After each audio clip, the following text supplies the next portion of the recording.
Well, I just got done listening to an Asian My episode.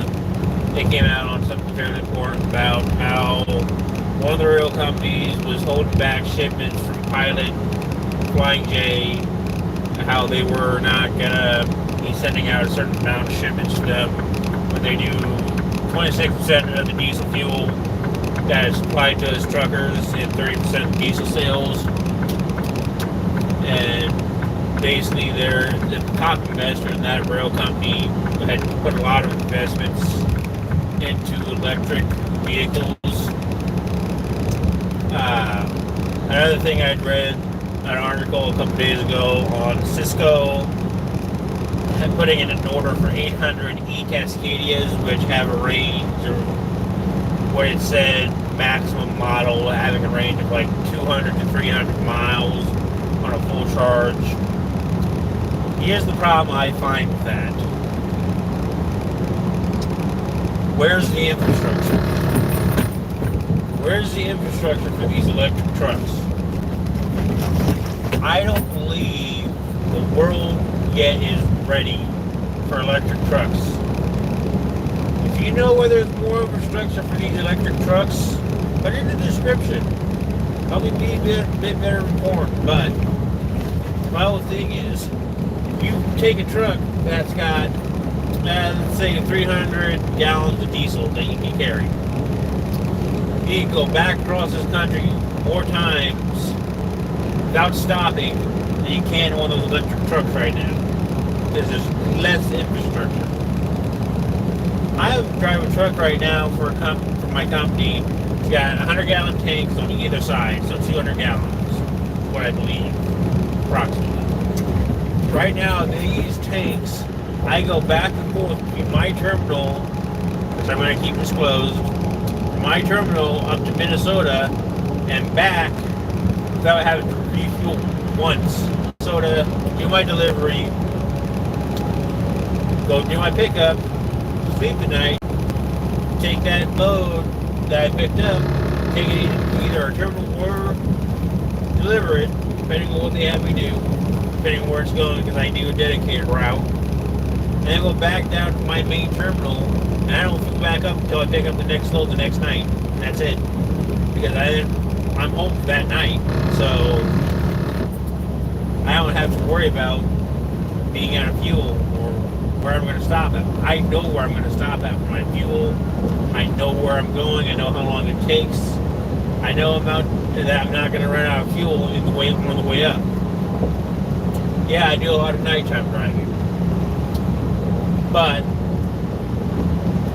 I'm not sure about these electric trucks. The way they're running right now, from what I'm seeing in some of the public formats out there, the country and the world isn't ready for these.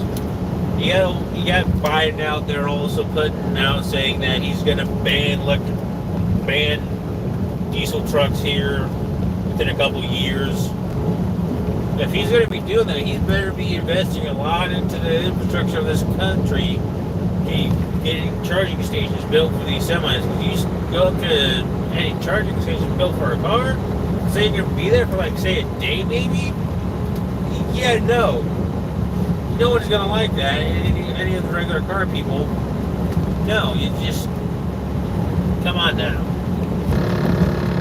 The world is not ready until we get more infrastructure built. It's just like the video of the one guy who was talking about how Russia's carrier, they built it and ruined it in a matter of years because little do they know Ukraine was going to succeed from them and become independent. So they had to go and steal their own carrier from the Ukrainians. But they did not have a shipyard that could handle it, so they aren't able to do all the modernizations they need to.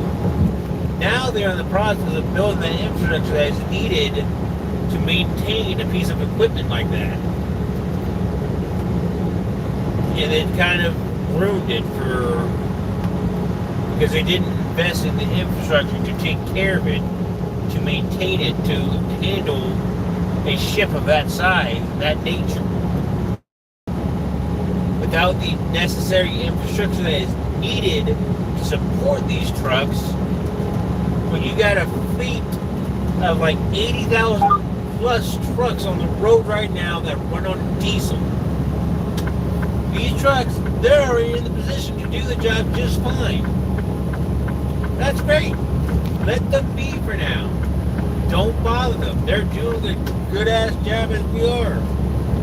You try to ban them and then push electric trucks without building the necessary infrastructure first and slowly roll them out,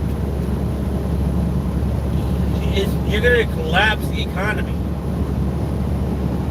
Because you ban these diesel trucks, people can't run their $100 million rigs that they have sitting around now.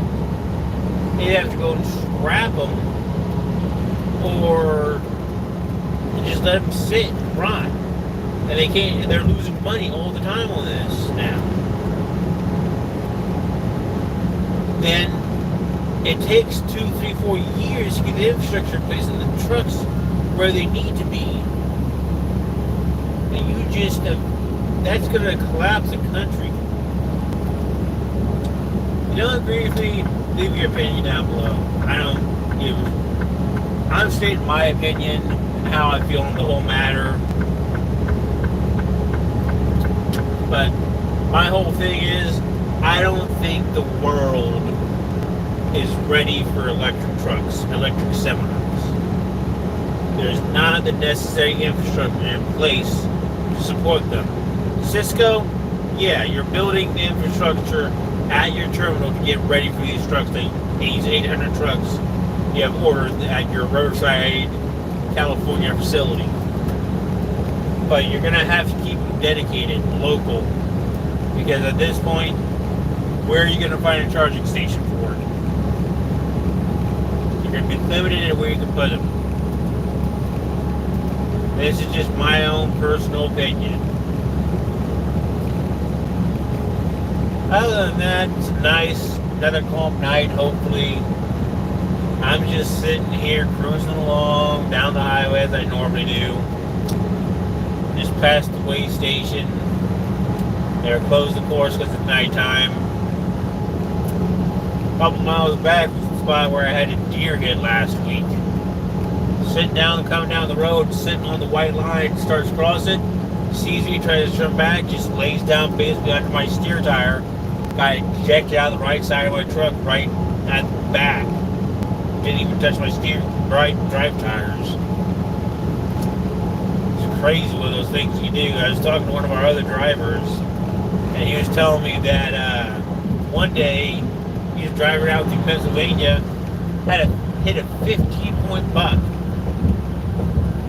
And the cop comes up to him and says, "Well, you sure are lucky that you had that deer killer burst guard, because that thing was 400 pounds of deer that he hit in that 15 point." He also made me wondering.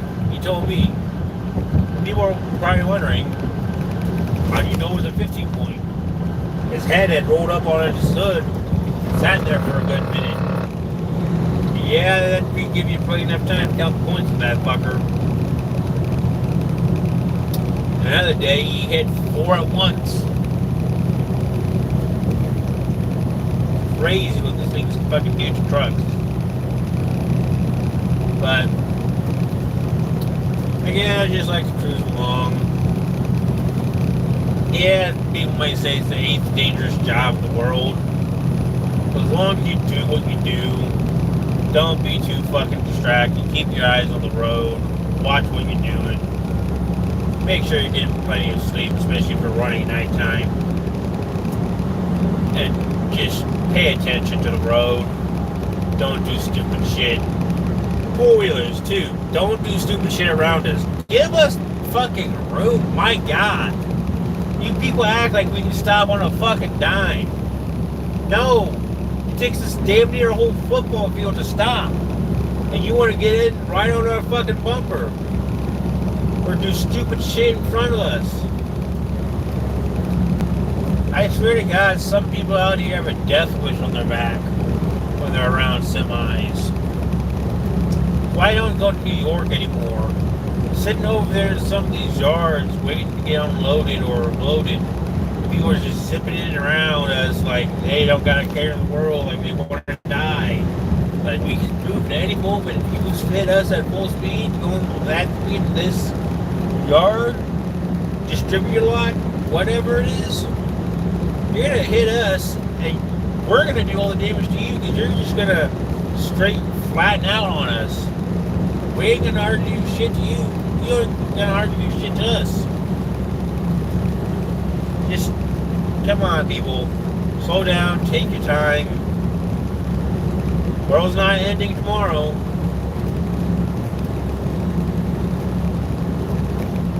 People out there need to just calm down. Stop the entitlement. The world does not belong to you. Your house is what belongs to you. What other people have does not. Respect others. A lot of some of these people that I see in these videos, they get on my nerves, and it's just like, why? Other than that, folks, this has been Freedom Rider. Talk to you again another time. Freedom Rider out.